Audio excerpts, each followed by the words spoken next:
इतना political sense होना, ठीक है, कि 22 साल की एज में आपने इतनी सारी चीज़ें गिनवा दी और हम इसके यानी शाहिद भी हैं। ये वो वाली बात नहीं है क्योंकि हम अपलिफ्ट कर रहे हैं, या वो वाली बात नहीं है कि मरीम नवाज़ का बाप जो है वो चूंकि प्राइम मिनिस्टर रहा है तो अब उसका हक है, या जरदारी रहा है तो अब उसका हक है, बिलावल का हक है, तो वो बने बनाए चीज़ों, ठीक है, वो सोने का चम्मच लेकर पैदा हुई हैं। तो हमने आपकी स्ट्रगल देखी है, और मैं कोई आप सामने बैठे तो इसलिए तारीफ़ नहीं कर रहा, बल्कि ये बिल्कुल आपने खुद ही बात कर दी कि गूगल है, यूट्यूब है, तो सारी चीज़ें आजकल देखी जा सकती हैं। तो ये पॉलिटिकली इतना ग्रूम्ड होना ऑलरेडी कैसे, मतलब 22 साल के नौजवान बेचारे को तो कुछ समझ नहीं आता। अब तो 28 साल का हो ना, 22 साल में तो ये कामयाबियां हासिल की। लेकिन मैं देखूं वहाँ से स्ट्रगल आपने शुरू की ना, तो फिर देखें, ये शहादत गए उल्फत में कदम रखना है। लोग आसान समझते हैं मुसलमान होना। मैंने सबसे बड़ी ब्लेसिंग ये थी कि जब स्टूडेंट पॉलिटिक्स का आगाज़ किया तो my family was against it. अच्छा। और ये मैं समझता हूँ ये ब्लेसिंग थी, इसकी ब्लेसिंग इस वक्त देखें। और फैमिली मेरी दुरुस्त भी थी, तो ये नहीं कि वो गलत थे, वो दुरुस्त थे। कोई बंदा नहीं चाहता उसका बेटा वॉल चॉकिंग करे, उसका बेटा लीवी से ग्लू बना के पोस्टर लगाए। I did it. अच्छा, खुद किया? हाँ हाँ, मुझे अब भी आप अगर कहे तो मैदे को किस तरह उबाल के ग्लू बनती है और पोस्टर उस पे किस तरह लगाते हैं, तो आई कैन डू इट। ये मैंने एफएससी के दौर में किया। वालिद साहब वो अजीजी का प्रोग्राम देख के सोते थे हस्बे हाल पे, तो 12 बजे वो खत्म हो जाता था, 11 से 12 चलता था ना, तो 12:30 तक वो सो जाते थे।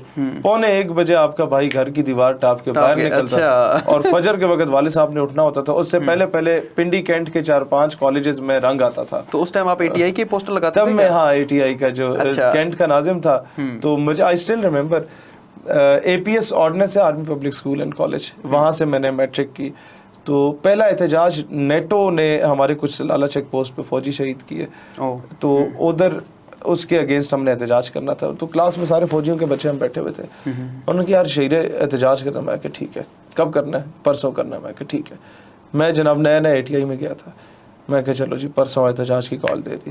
परसों एहतजाज का टाइम आ गया। मैं कहा चलो जी तूने ना बाहर जाके ये बैनर पकड़ना है, ये मेरे बैग में पड़ा हुआ है। तो ये जो शॉपर है ना, इसमें वो मेगाफोन नहीं होता, वो मेरे पास LG KG 200 मोबाइल होता था। मैंने उसे बेचा था, वो 6300 का मिलता था, और मेरे ख्याल 3500 का मैंने बेचा।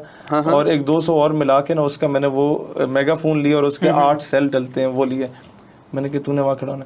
कहता नहीं यार अब्बे ने इजाजत नहीं दी। अच्छा। उल्लू के पट्टे, मेरे बाप ने बड़ा कोई इलेक्शन ऑफिस खोला हुआ है घर में, तेरे बाप ने इजाजत नहीं दी, ये क्या बात हुई? तू मुझे आगे करके तो गायब हो गया।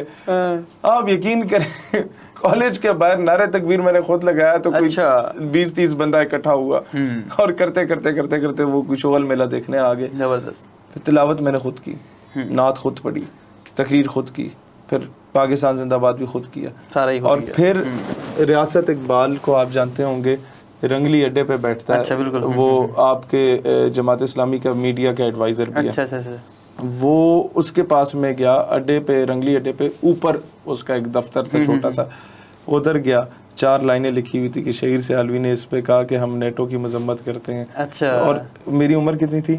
17 साल या 16 साल, मतलब फर्स्ट ईयर में था ना मैं, 16-17 साल का था। तो उसने कहा नहीं यार यूं नहीं बनेगी, इसमें पहले लिखना होता है रावलपिंडी, आगे ब्रैकेट डालना होता है प्रेस रिलीज के लिए, फिर आगे खबर होती है। मैंने कहा चल यार कुछ बना, तो रोजनामा सरकार में वो खबर लगी, और इस तरीके से शुरू हुआ।